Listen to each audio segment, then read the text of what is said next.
All right, we will call this meeting of the City of Eureka Transportation Safety Commission meeting to order. And we will start with a roll call. Commissioner Mueller, Here. Commissioner Edrington, Here. Commissioner Griffith, Here. Commissioner Beaudry, Here. Commissioner Gonzales. Here. And who are we missing? Somebody? Robert. Althea. Okay, so I don't have name tags in front of me. So we're missing Commissioner And Christensen Robert Fitting Jr. and Commissioner Fitting Jr. All right, thank you. All right. Next order of business is approval of minutes from the August 13th, 2024 regular meeting. I will move adoption of the minutes. All right. Do we have a second? I'm happy to second. Okay, great. All those in favor? Aye. Aye. Any opposed? All right, the minutes are approved.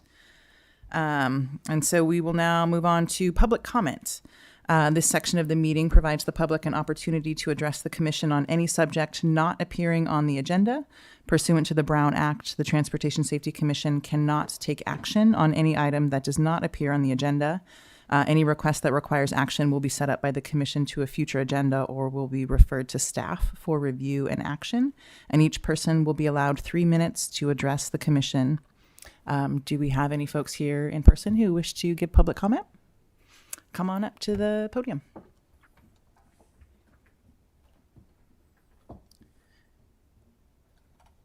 afternoon, members of our transportation safety. Microphone. Oh, we might need you to turn the microphone on. Oh, okay, can I just say? You can just push the button right there where it says push.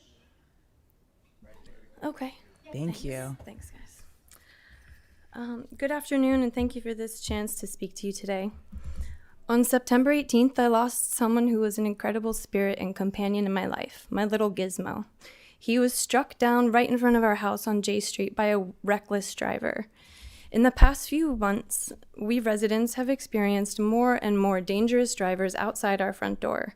Speeding has become the new norm on what once felt like a safe and pedestrian-friendly street.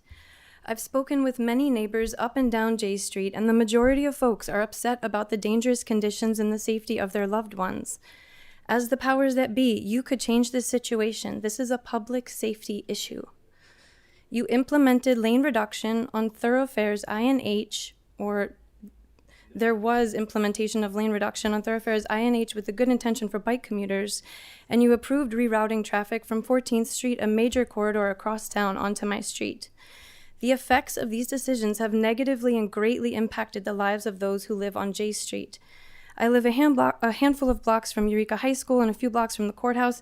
In the time that this has been my home, it's been a popular pedestrian-friendly place where kids are playing and people are walking their dogs. When I'm home and not working, our once peaceful neighborhood now feels and sounds like we're living off the 101. You have a responsibility to your citizens to take immediate measures to fix this issue that you directly played a part in creating. I've made calls to city officials and the EPD voicing my concern and asking for help, and many have told me that it's out of their hands. I ask you today to take action on this urgent issue.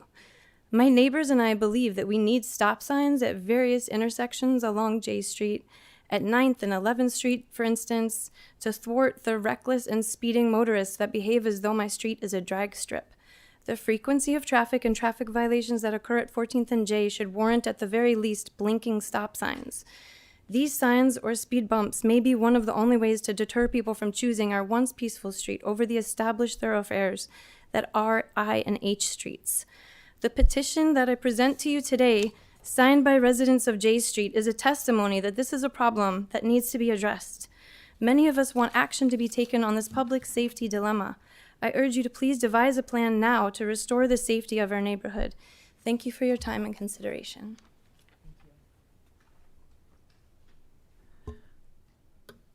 Yeah, and will you grab we would love to see keep the petition. Yeah. Thank you. Is there anybody else who is here in person who would like to give public comment? Yeah, come on up.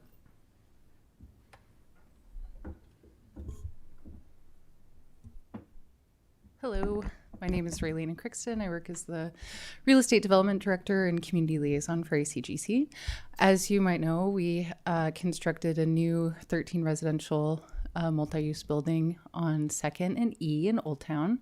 So those 13 apartments have been fully occupied pretty much since the get-go. And so today I wanted to talk about the residential and Old Town, or the parking pass pilot program.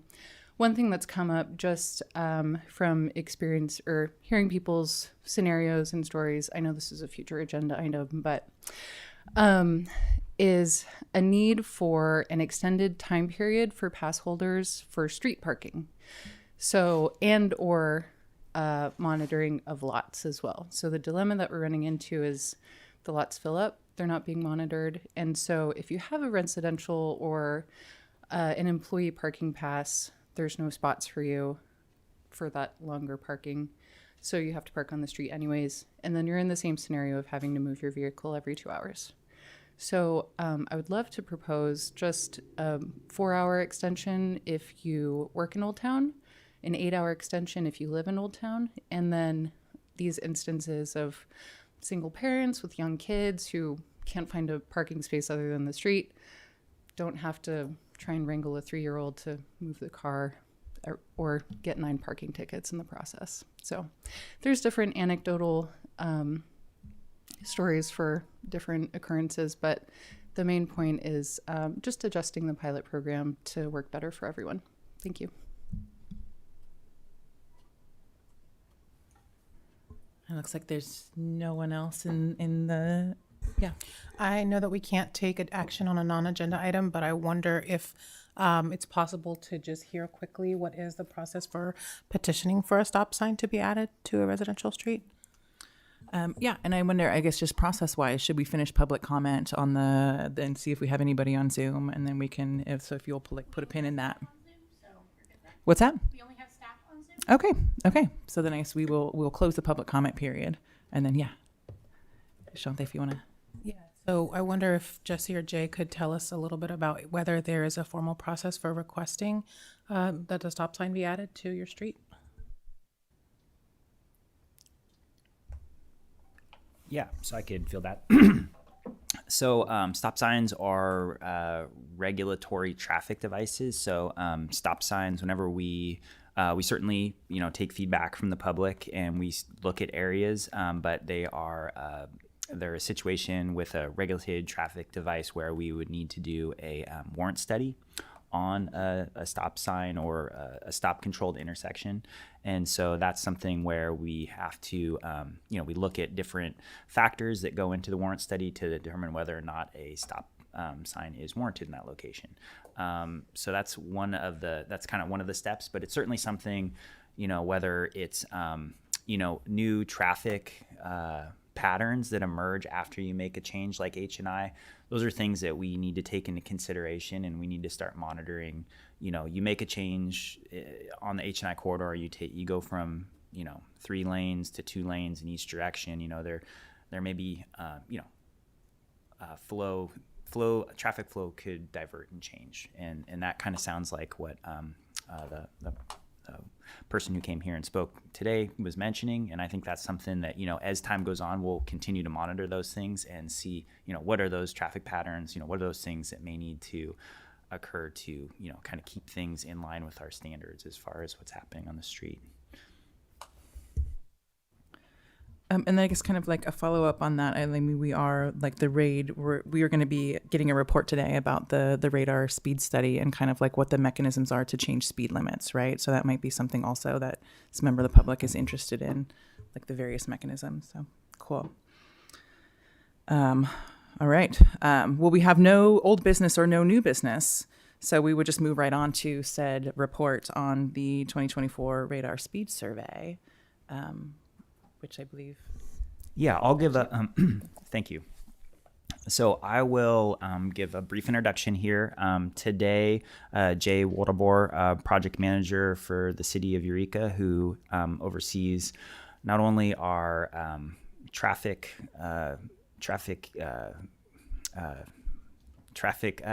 signal control devices, including signals, but is also playing a major role in our transportation infrastructure at the city. Jay has been here for a little over a year now, and he has been he's taken over the reins when it comes to putting to running some of these studies and doing some of these efforts. So Jay has a presentation that's going to walk us through kind of the whys of a radar study, why we do it, what it's made up of, kind of what the outcomes are here in the city of Eureka, and try to give you guys a good baseline understanding of kind of what's been done historically, because these are not new things. There's something that's done on a periodic basis, not just in the city of Eureka, but across the state of California and the country. So with that, I'll turn it over to Jay for his presentation. Thank you, Jesse. Good afternoon, commissioners. Like I stated, my name is Jay Wardabor, project manager for the City of Eureka Engineering Department, and here to present the City of Eureka 2024 Engineering and Traffic Survey for Speed Zoning.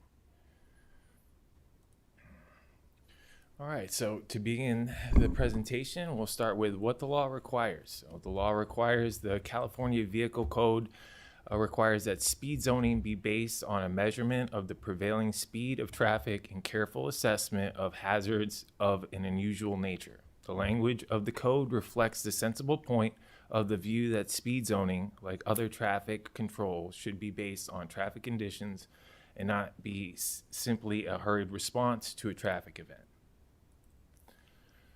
And so what is speed zoning? Speed zoning is where statutory limits do not fit specific road, traffic, or land use conditions. Most road authorities have the power to establish speed zones to reflect the safe maximum reasonable speed. These alternative speed limits may be higher or lower than those prescribed by the California Vehicle Code or the statutory limits of the jurisdiction. Alternative maximum legal speed limits are established by the speed zone, typically founded on the basis of an engineering study, the becoming effective when the limits are posted and properly recorded.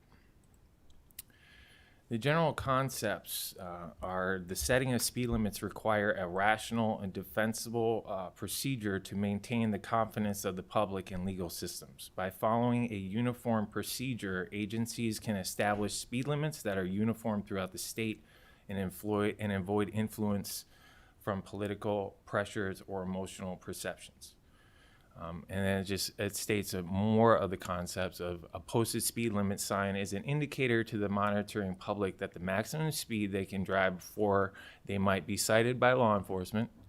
It represents the maximum speed an individual can drive only under optimum conditions. Speed limit signs provide feedback to the driver about what is acceptable driving behavior. It allows for fair enforcement for all drivers. It does not mean you can or must drive at this speed at all times. The 85th percentile speed is not the only factor practitioners evaluate when determining an appropriate speed limit, and simply by lowering the speed limit does not guarantee motorists will drive slower. Speed management countermeasures may have to be implemented along the roadway. And so we have the basic speed law and driver responsibility, the Vehicle Code 22350, also known as the basic speed law, requires driver to drive at a safe speed for the current conditions. No person shall drive a vehicle upon a highway at a speed greater than it is reasonable or prudent, having due regard for weather, visibility, the traffic on and the surface and width of the highway, and in no event at a speed which endangers the safety of a person or property. These are the controlling documents that the City of Eureka utilizes to set a uniform speeds throughout the city. We have the California Manual of Uniform Traffic Control Devices, or the MUTCD. We have the California Vehicle Code, the most up-to-date version, the 2023 version. And then we have the California Manual for Setting Speed Limits, the 2020 version. And how the city determines the speed limits is we utilize the California Manual for Speed Limit Settings, and speed limit determinations rely on the premise that a responsible speed limit is one that conforms to the actual behavior of the majority of drivers. One will be able to select a speed limit that is both reasonable and effective by measuring drivers' speed.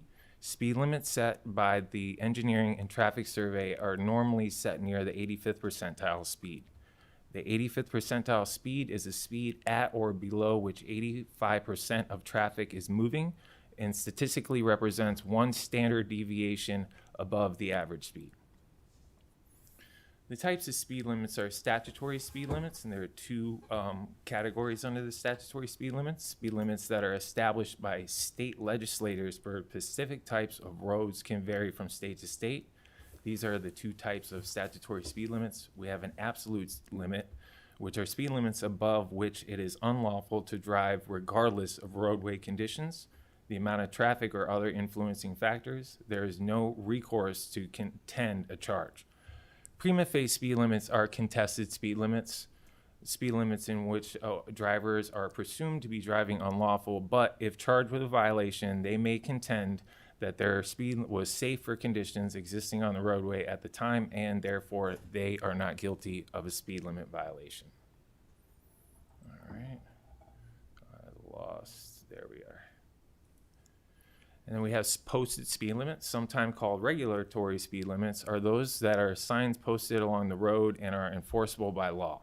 A posted speed limit can be the same as statutory speed set by the state legislator, or it could be established by a city, county, or state transportation agency as an adjustment to the statutory speed limit. In these cases, the posted speed limit is determined using an engineering speed survey and takes priority over the established statutory speed limit.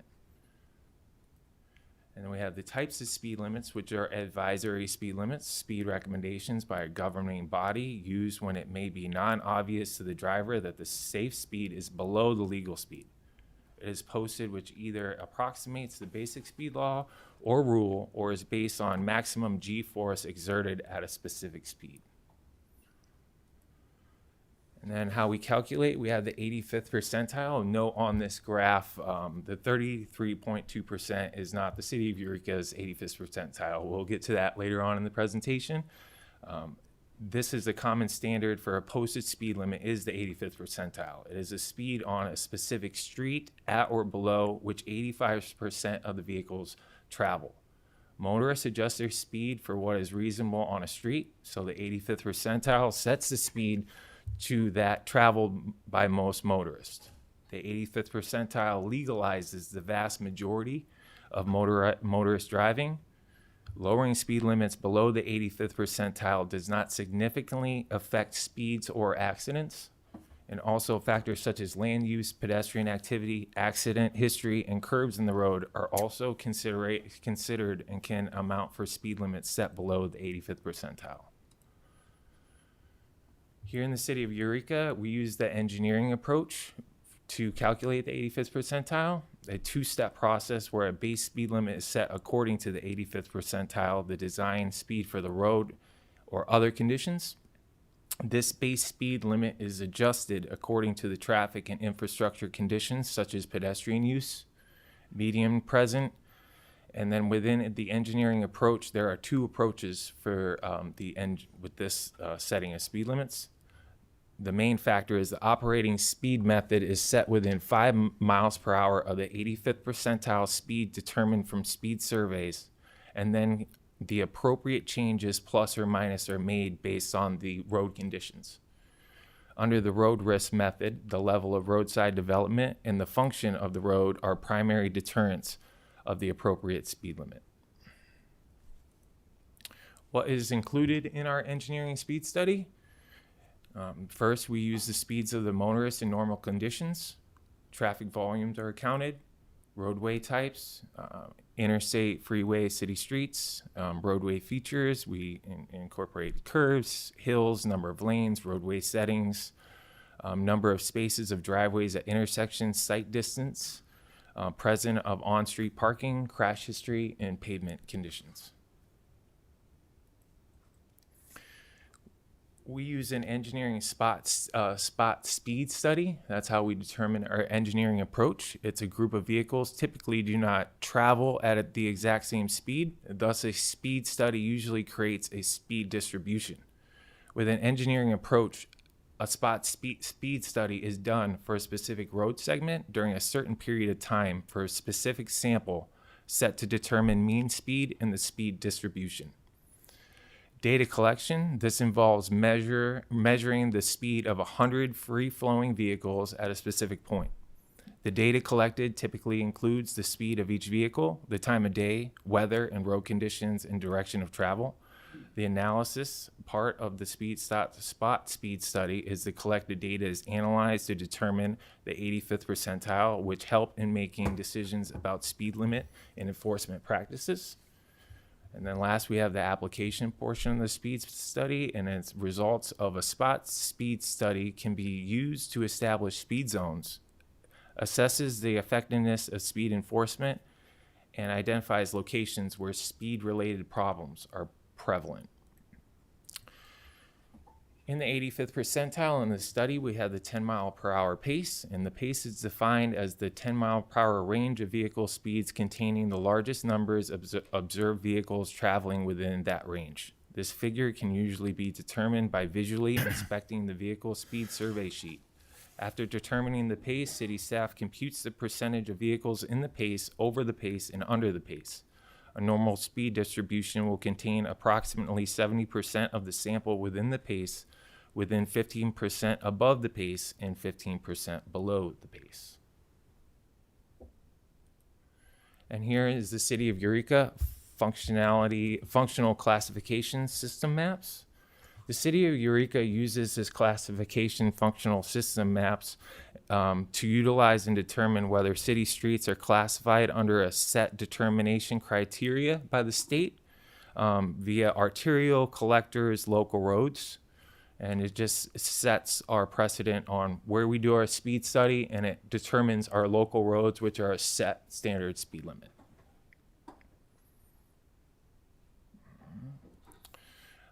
The next slide shows our street surveys. It shows the streets that were surveyed and our boundaries within the streets, which highlights our 100 samples of vehicle flow. We would choose 3 locations within the boundaries on B Street or Boone and do our spot survey check. So we have the streets highlighted: B Street, Boone, California, to E to F, Fairway. A total of 28 locations and 78 spot check locations between the boundaries. Moving on to 14th, H, Harrison Avenue, Henderson, I Street, J Street, all the way at McFarland, S Street, 7th, 6th, and West Avenue are some of the streets that were covered in the radar speed survey.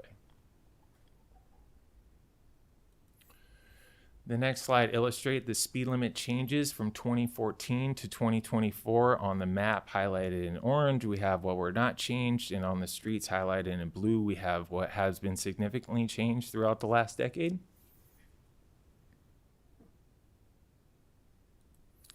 Here are the current Eureka city speed limits. We have 25 miles per hour, the majority 30 miles per hour, and then we have one area of Campton Road that is 35 miles per hour.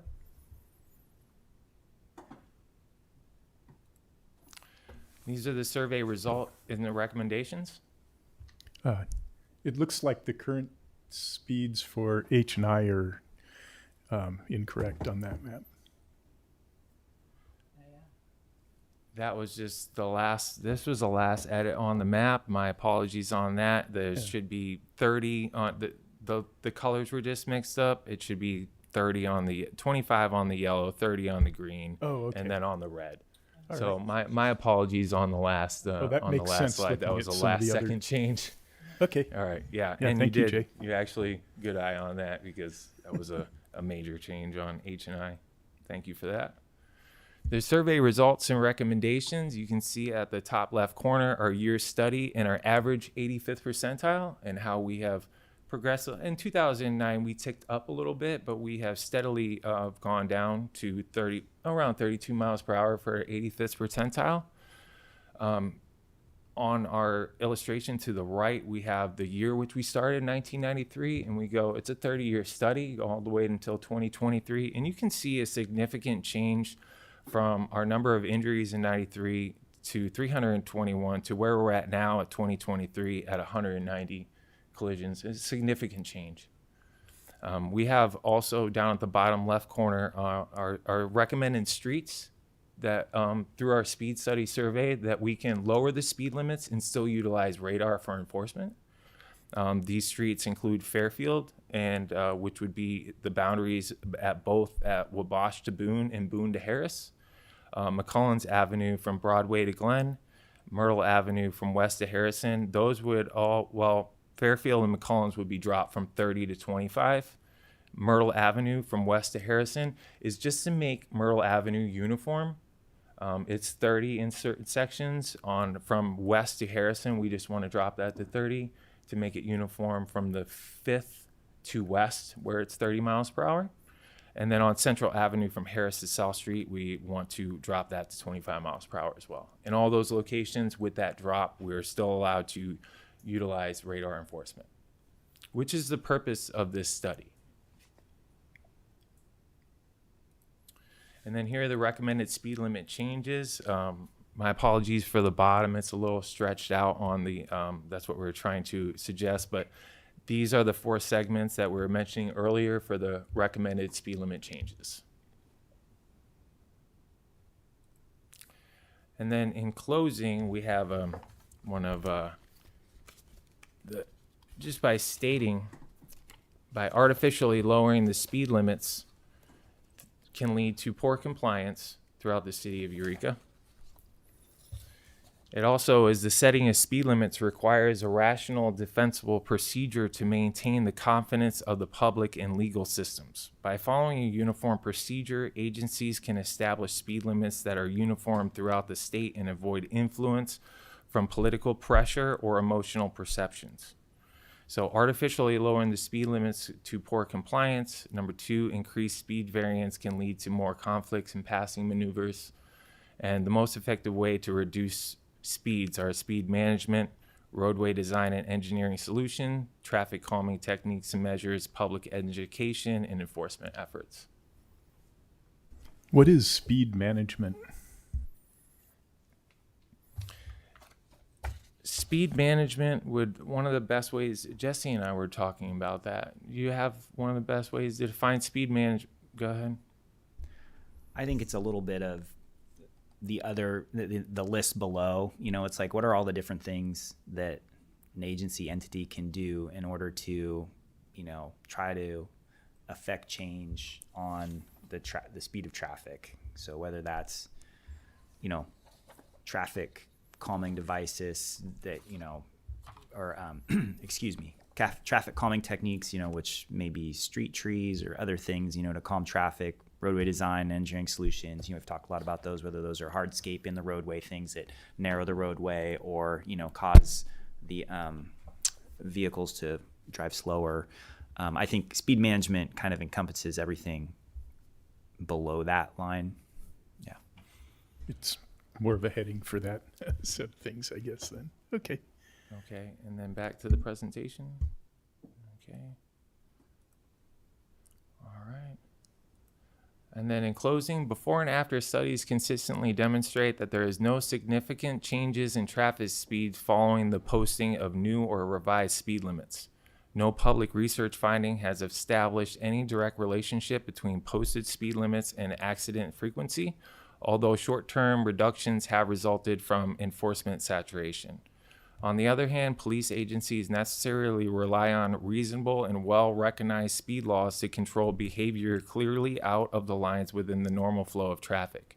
Speed zoning appreciable volumes of traffic where such zoning can be shown to facilitate the orderly movement of traffic by increasing driver awareness of a responsible speed.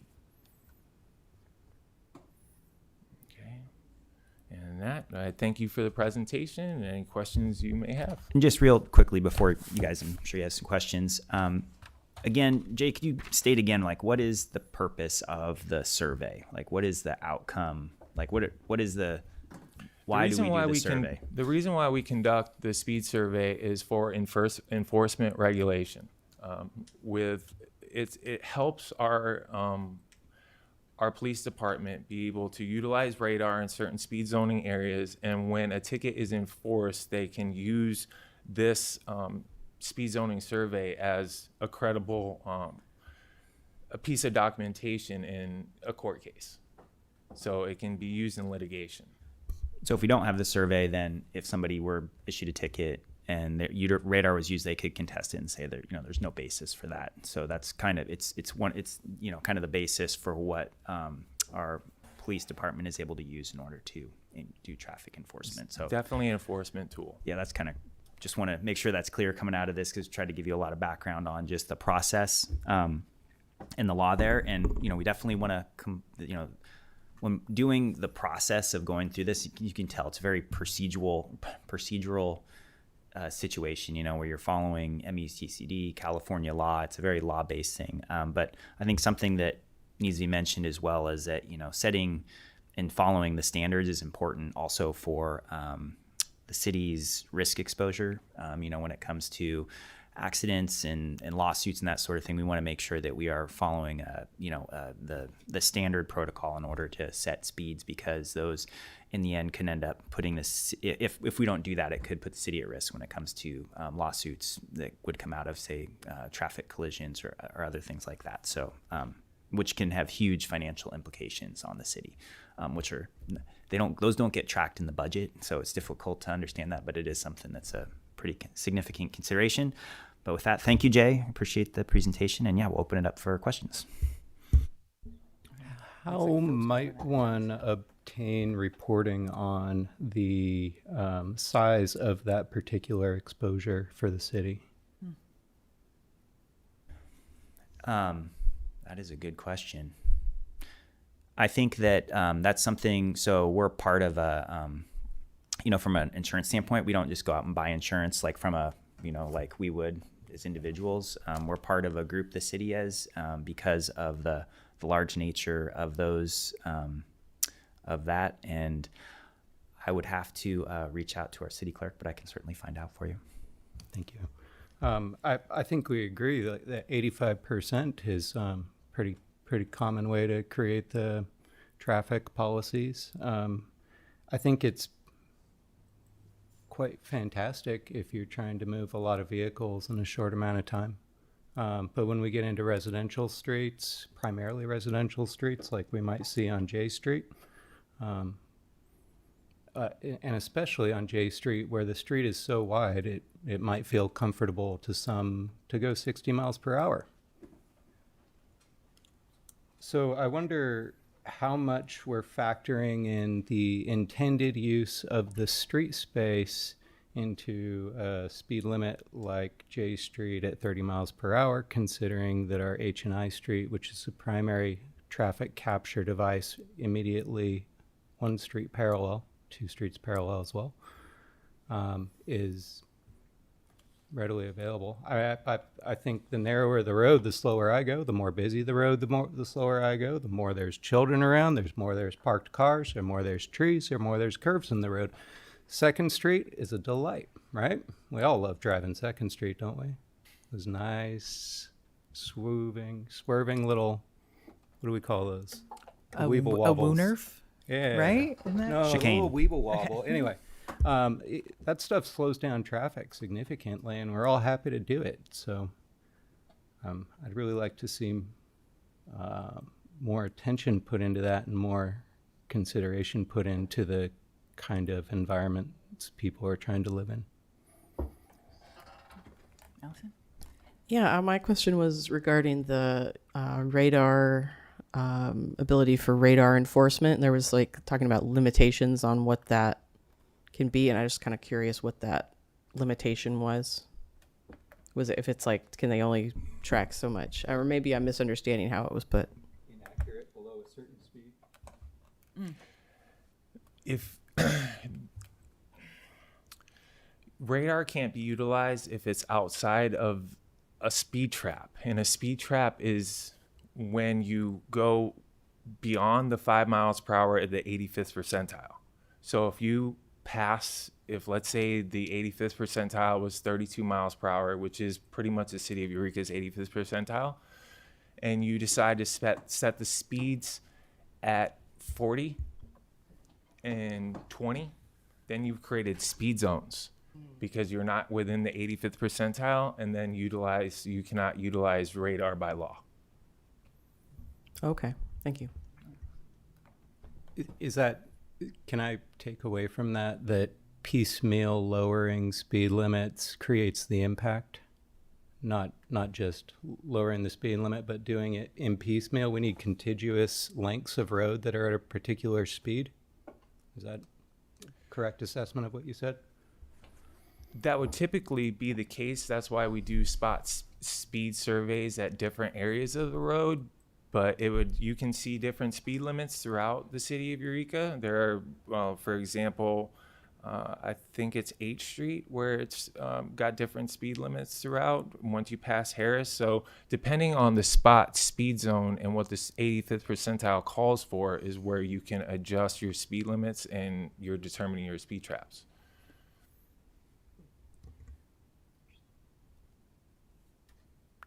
Can you send me some information to read up? I'd appreciate it. So that was when we do our spot speed surveys. No, just some information to read up on this particular. Oh, yeah. Like so how we in here, classify what the length of the road is. And the, yeah, and the I get a length lot of the information based on the controlling Thanks. documents that we have, and then also the Federal Highway Administration and the MUTCD. Yeah, The I MUTCD don't is want very my standard. roads made at Federal Highway Administration standards. Yeah. We can share out some more pointed information, Philip, that I think would maybe help clarify that. Cool. Shelby? Thanks for the presentation. I guess last time we met, we talked to someone from the police department who said that, thank you, the chief of the police department, who said that we don't have dedicated traffic enforcement officers in Eureka. So I'm just curious from your perspective, what are the main mechanisms that we're relying on to enforce traffic safety? If there's just very rare, my understanding, occasions where the police department will do some special operation to try and, make people aware that there is some traffic enforcement at some points in time. So yeah, I'm just curious, like, what do you see as the main tools that we're relying on right now to actually enforce the speed limits? And where do you see as the opportunities for, creating, better, like I know we just did this lane reduction. Do you see that as one of our main tools going forward, or what do you see as some of the main tools we have at our disposal, given that for the foreseeable future, we're not likely to have dedicated traffic enforcement officers? Yeah, there's a lot there. I think that, first of all, that I wouldn't say that we, just because we don't have dedicated traffic control officers doesn't mean that our officers aren't, issuing citations and doing that. So it's not that there's, that the officers aren't there in the streets when necessary doing that. I think it's just, we don't, in the past where we've had dedicated positions, we don't have that any longer. I think that a lot of the stuff that we've talked about in this commission in the past when it comes to hardscape in the streets, I really see two parts to it. I see education as one of them, and that's one thing that we're going to be talking to you about is, and we've talked about already, is pursuing some grant funding in order to do a pretty significant outreach component to the community for that education component, because that's a part of it is education. You can't get away from that. If people don't know, if they don't have an understanding, then they can't change their behavior. So, we need to do that. So that's something I think this group will be able to work on. And then the other part of it is, engineering and looking at, ways that we can try to do the things that, need to help people visually understand that there's, to slow them down visually. If speeding is considered an unsafe mechanism, that may be one. There's other things that are unsafe happening in the streets that that those sorts of things aren't going to get at, that are different in a lot of different ways, and probably couldn't capture them all in a short statement here. But those are two of the things I think I see as most. And I don't want to discount that our local, while we don't have a large dedicated traffic control division in PD, it doesn't mean that they're not actually pulling people over when they see fit. So say I, as a citizen, and a property owner in front of my house, I want to dedicate a chunk of, the curb space to making the road narrower. Is there any mechanism through which I can work with the city to buy like a, one of these nice stainless steel horse feeders that people like to put gardens in, and putting that out in the road, lining it with bright striped reflective nighttime tape, and putting a garden in it, and just like we do with our curb streetscapes, parklets. I think the parklets are kind of they're in a very specific two very specific parts of town that are identified, and that's where those are allowed. But I think the concept of what you're getting at is something that could be considered. I think there's definitely a lot that goes into that, because the parking in front of your house is not necessarily your parking. Indeed. It's the community. So, Yeah.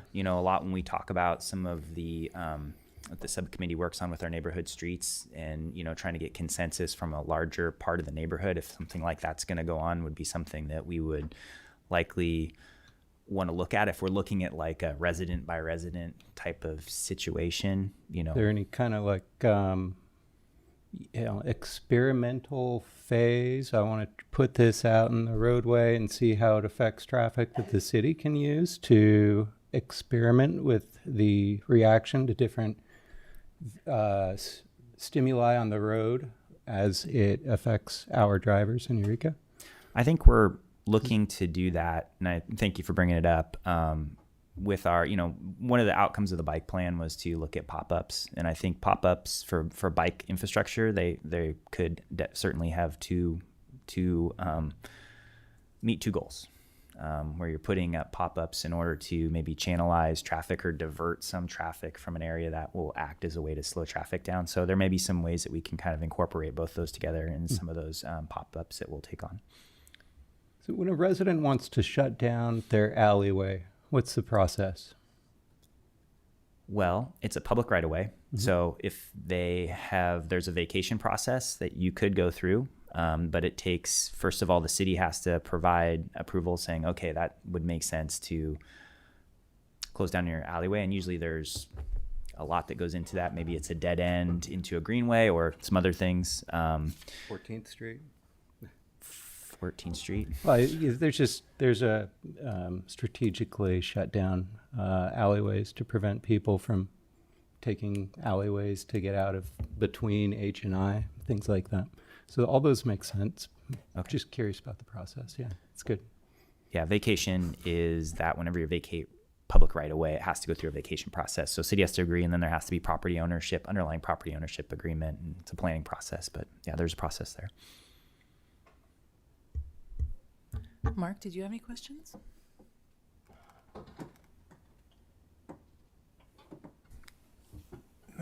Not really. I'm just thinking about ways we could mellow out traffic around the city, and Well, I guess take some infrastructure. My enthusiasm comes from data that shows that pedestrians that are hit at 35 miles per hour are at 50% likely to die versus 30 miles per hour at 20% likely to die. And that impacts, where I've worked for the last 18 years at the hospital. So it has broad implications. I think it's great that over 30 years we've dropped the injury casualty by year rate down, around 131 fewer injury accidents per year.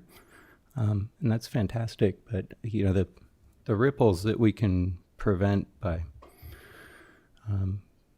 creating the kind of space that people feel comfortable living in, or giving them an ability to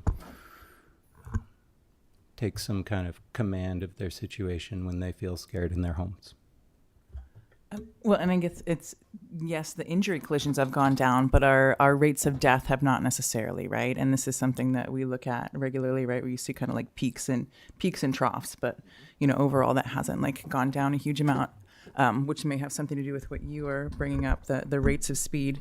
I'm curious, so you say that this is primarily used to influence enforcement, but do you ever use the data collected from this to actually influence engineering as well, to look at, where if there are places where 85th percentile is creeping up, or if that is causing conflicts in the neighborhood, or do you utilize this information to influence how you plan improvements to roadways?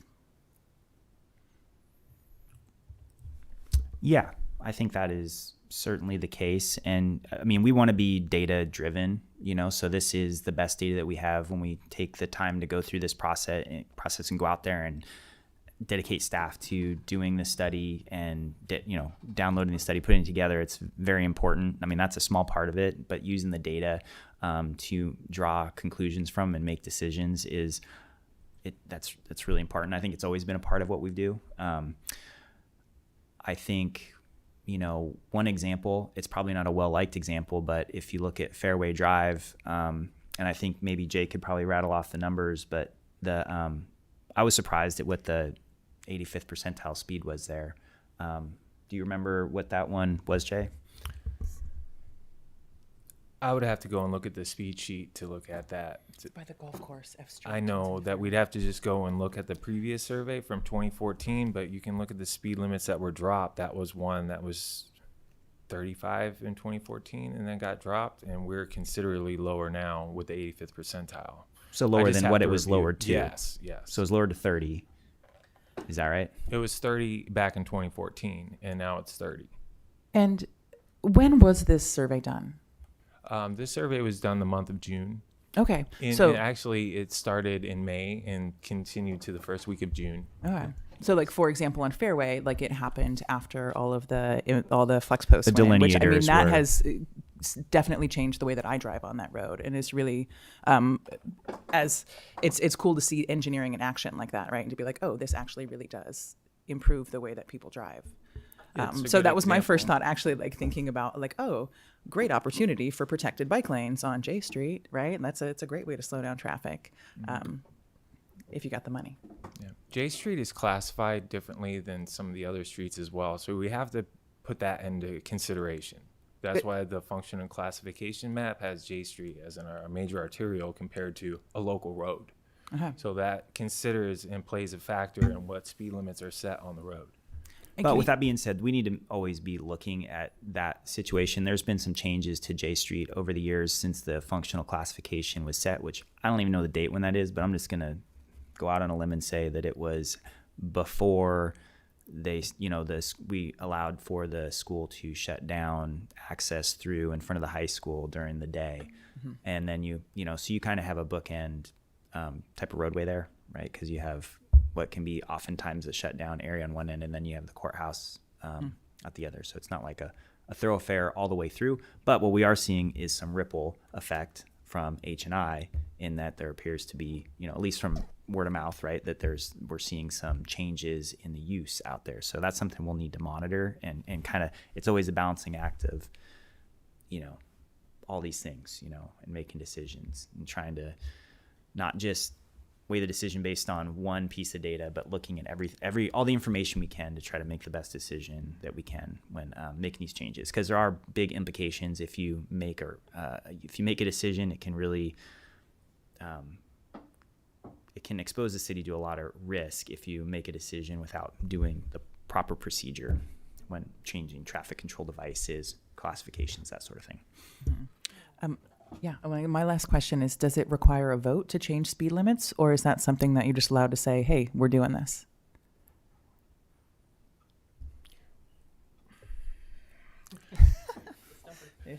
It's not a stumper, but It's complex, huh? Yes, there's going to be recommendations made based on our data survey and what we feel the recommendations needed to be made for the safety of the city. Yes. Part of that, the 85th percentile and the what we're talking about when we say that 85th percentile, there's 5% above, 5% below. There's really a range that you can make changes in, and it's not a big range. And not if you want to have radar enforcement and you want to follow the law and what you can do, there's certain criteria and to set it. And that's what we tried to go through at the beginning and talking about, like, here are those criteria. So I think when Jay says we feel, I think what he's meaning, like, if you're analyzing it, if we're analyzing it and looking at the data and it fits within the procedure when it comes to state of California law, following MUTCD, following all the standards that we need to follow, then you can make modifications to it. But it's not like you can swing like, hey, we're going to just change this 20 miles an hour over here. It's not something that's a vote by public or something like that. I was just curious. I know that a lot of times when things do, I'm a full supporter of public processes, but they become messier if you have to bring something before a city council in order to do it right. And so, yeah, just curious about that. Allison? Yeah, just the timeline-wise, my memory's a little fuzzy. This was May, June that the survey was taking place, correct? And was H&I, was that finished during that, or is that some? Okay, it was. Okay. Yeah, thank we you. waited until that was complete in order to, actually go out and do the study. That was an important milestone for us. Okay, great. Thank you. Did anybody else have any other radar speed survey related questions or comments? Thank you for the presentation. Yeah, appreciate the work on it. Thank you. Yeah, thank you. All right, well then we will move on to our next agenda item, which is subcommittee updates. The first of which on there is the City of Eureka Bike Plan Subcommittee, which I think that the plan came out. I think it's official. I think we may be disbanded. Yeah. Yeah. Okay. Cool. And I guess I would just ask, as one of those committee members, that and I know that this is an evolving plan, and things will come back. But just to kind of reiterate, I know that when we got that presentation here, we were all kind of like, please let it be more than just paint on pavement. So I think, just want to reiterate that. I would like to actually see like actual engineering changes to improve bike connectivity. Next subcommittee is the City of Eureka neighborhood street closures. Shanti, you got any updates? No update at this time. Yeah, for the Slow Street pilot program, I have a draft petition already to be reviewed internally, and I'll be reaching out to you guys shortly for next steps. Cool. Okay, then next is the Transportation Safety Action Plan Subcommittee, which we were waiting for this radar speed survey results in order to schedule a meeting, right? Query for city staff. I notice Arcata is making heavy use of street story out of Cal Berkeley. Is that something that there's any reason not to take into account the data gleaned from that particular source when developing the TSAP? Yeah, I think with our bike plan, we definitely made reference to that, and I think we'll incorporate it into TSAP, into the our next revision of the TSAP. And one thing, so yeah, that's the answer to that question. Excellent. I think one item along the lines of this traffic safety action plan that we're considering, and I guess would be discussion point now, is we're thinking the best way of going about making modifications to the traffic safety action plan, given our staffing levels currently, is to we're actively putting together a grant application for a Vision Zero plan, and we feel like having the horsepower of some additional staffing that grant would allow us to do make a better traffic safety action plan that would kind of stem off from a Vision Zero plan. And there's a lot that are very similar across the two. And that seems like being able to go down that road first would allow us to at least, definitely from a staffing level, but also just, take the time to have a really engaged community aspect to that process.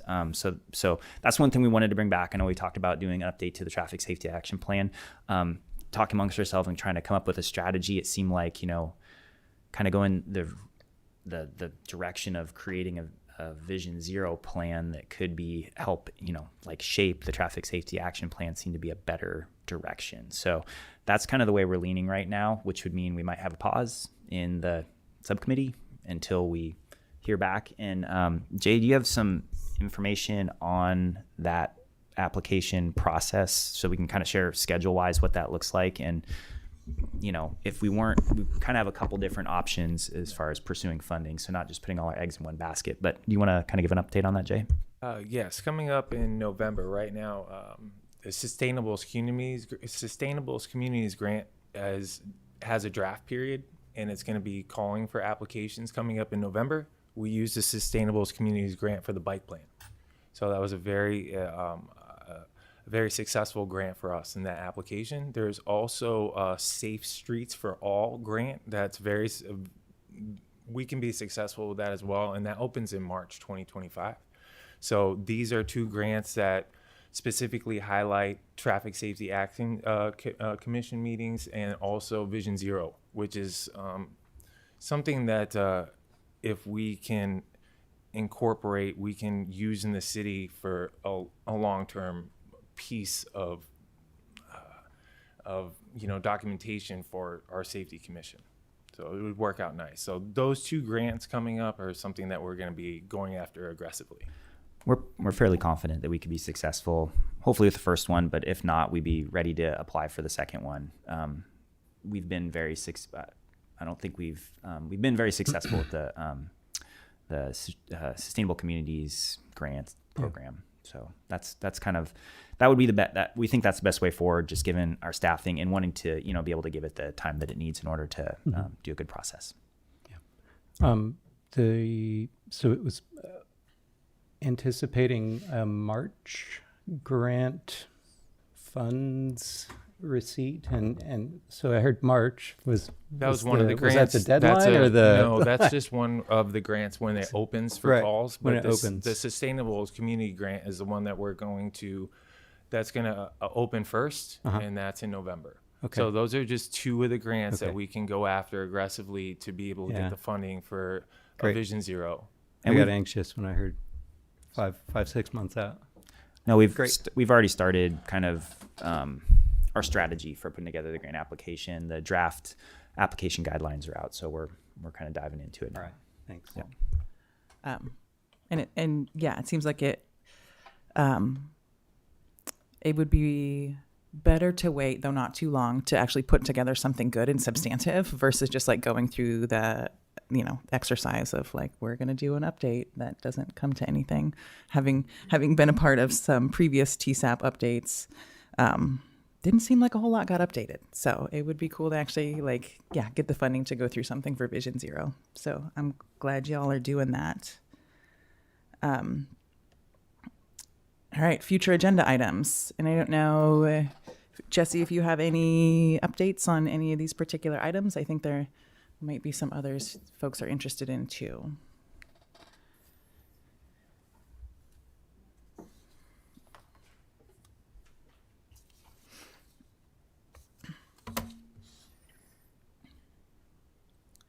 Yes. So updates on future agenda items. Hot mic. We have not yet quite got to the on-street parking meter pilot program. We're still working on the in parking lot pilot program. So be patient with us as we kind of go from one pilot program to the next. Again, I hate saying this and I say it over and over again, but we have a lot of new staff and we're just trying to, get our feet underneath us and, get some of this stuff in line, and we're working hard at it, but, just a lot of institutional knowledge that isn't there in some cases. So we're working on it. The OTS Grant Campaign, I think we're likely going to have, Brittany, do you know what the timing is on when that call for grants was? Do you remember?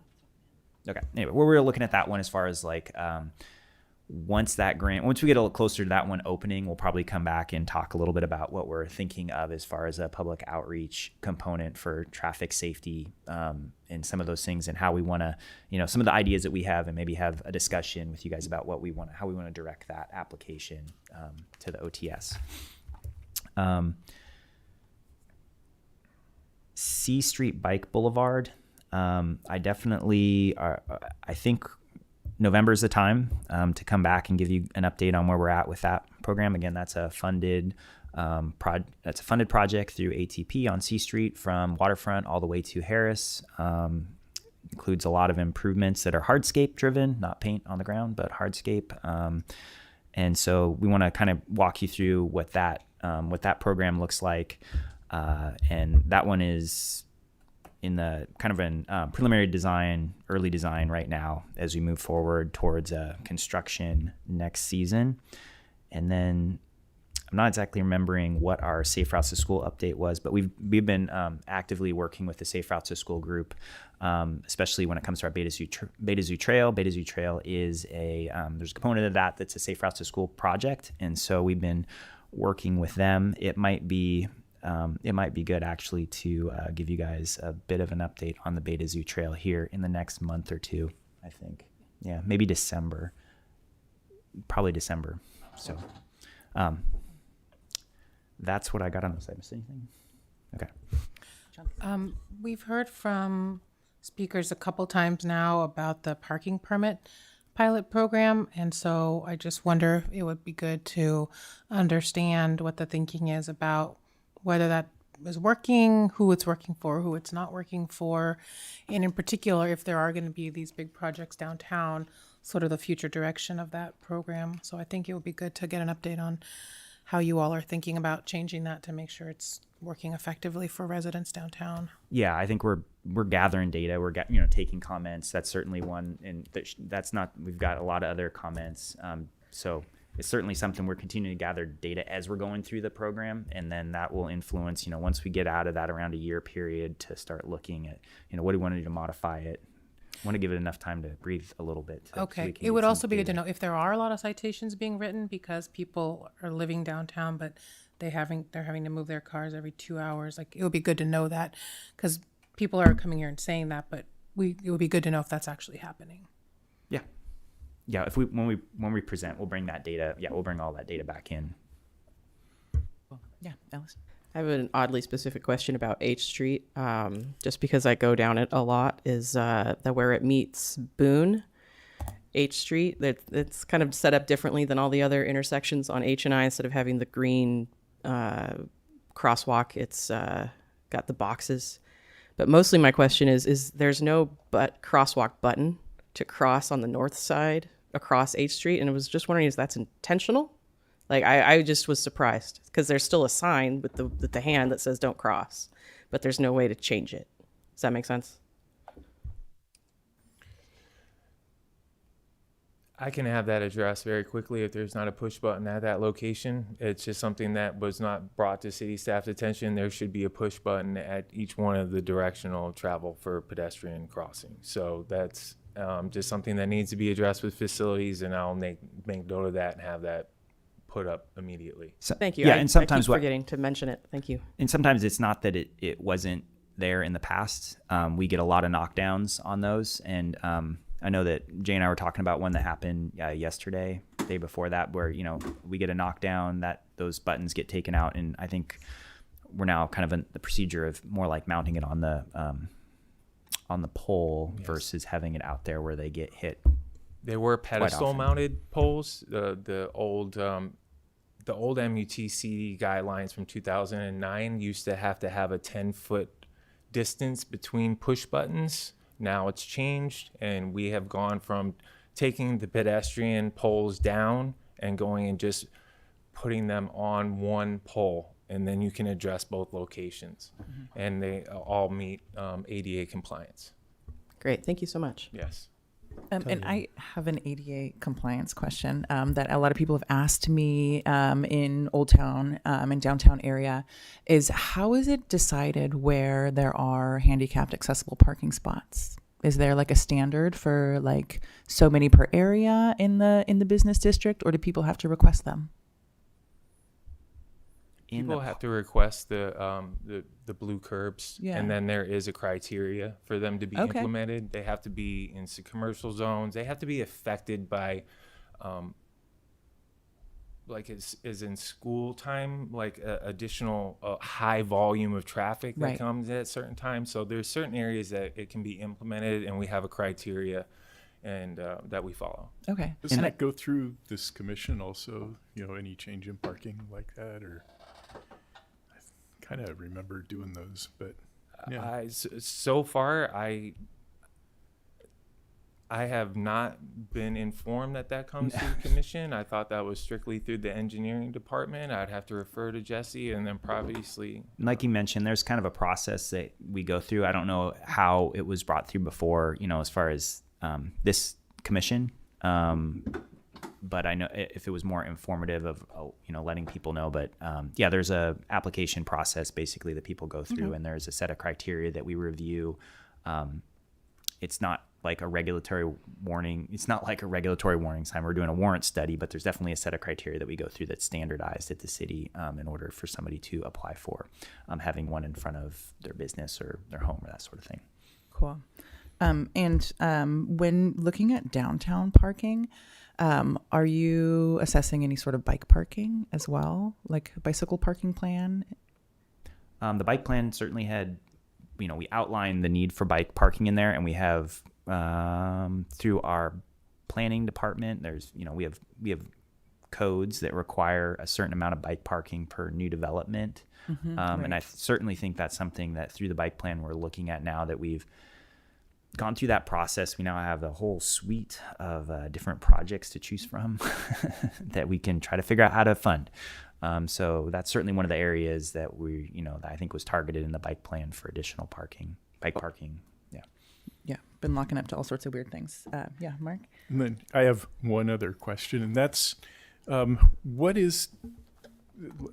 been walking a lot in Eureka, and there's a lot of shrubs and trees and things like that overhang the big, beautiful sidewalks and turn them from nice to walk with your partner to single file, don't get the spittle bugs stuck on you as you pass by the bushes or, that kind of thing.